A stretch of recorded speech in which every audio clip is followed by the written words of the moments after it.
ఇక ఈ శుక్రవారం దినానికి మనకి ఇవ్వబడిన అంశం చెప్పండి. దైవస్థుతులు అనగా దైవస్థుతులు అనగా ఏంటి అర్థం? దేవుని కుమారుడు లేక దైవాంశ సంభూతుడు. దేవుని కుమారుడు దైవాంశ సంభూతుడు. అలాగే ఈ భూమి మీద ఆయన ఉన్నప్పుడు సంపూర్ణ మానవుడిగా కనిపించాడు, లేదా సంపూర్ణ దేవుని కుమారుడిగా ఆయన మహిమపరుస్తూ వచ్చాడు. దానికి ఆధారాలు చూసుకుంటే పరిశుద్ధ గ్రంథంలో చాలా ఉన్నాయి. మనం చదివిన మాటలు కూడా 15 ఆయన ఎదురుగా నిలిచిన శతాధిపతి ఆయన ఎలాగో ప్రాణం విడుచుట చూసి నిజముగా ఈ మనుషుడు దేవుని కుమారుడే అని చెప్పాను. ఏమంటున్నాడు? శతాధిపతి అనగా ఎవరు? 100 మందికి అధిపతి. 100 మందికి అధిపతి అంటే అలాంటి వారు ఎన్ని వందల మంది ఉన్నారు అక్కడ?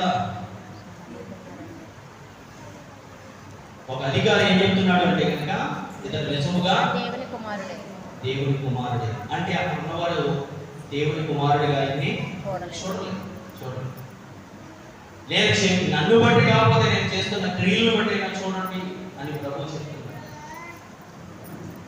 శిష్యులు కూడా గమనించలేని అంధత్వం కలిగిన వారుగానే ఉన్నారు అనేక పర్యాయాలు. చూడండి మరొక మాట, అదే 15:33 సరే ఇక్కడ మనం ఆలోచన చేస్తే ఈయన దైవాత్మ సంభూతుడుగా, దైవం పంపిన ఆయన ప్రియ కుమారుడుగా, ఆయనే స్వరమెత్తి పావురులే ఆయన మీద వాలి ఈయన నా ప్రియ కుమారుడు, ఈయన యందు నేను ఆనందిస్తున్నానని చెప్పే కుమారుడిగా వచ్చిన ఆయన శిలువ మీద చివరి దినాల్లో అనగా 9 గంటల నుంచి 3 గంటల సేపు 7 మాటలు మాట్లాడాడు. ఆ మాటల గురించి నేను మాట్లాడాలి. అవి అందరూ బాగా చెప్పాలని ప్రార్థన చేస్తున్నాం. అందరూ బాగా నిలబడి వాడబడతారని ప్రభుత్వం విశ్వాసం ఉంచుతున్నాం. వాటి గురించి నేను ఏం చెప్పాను కదా, ఆ 7 మాటలు సిలువలో పలికితే ఆయన సృజించిన, ఆయన కలుగు చేసిన ఈ ప్రకృతిలో 7 విపత్తులు కూడా జరిగాయి. ఎన్ని? 7 విపత్తులు. ఏంటి?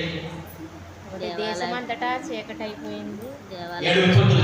ఆ 7 విపత్తుల గురించి నేను చెప్పేసి దైవాత్మ సంభూతుల గురించి వాక్యాన్ని ముగిస్తాను. మొట్టమొదటిగా చూడండి 33వ వచనం. ఏమైంది? మొదటి విపత్తుగా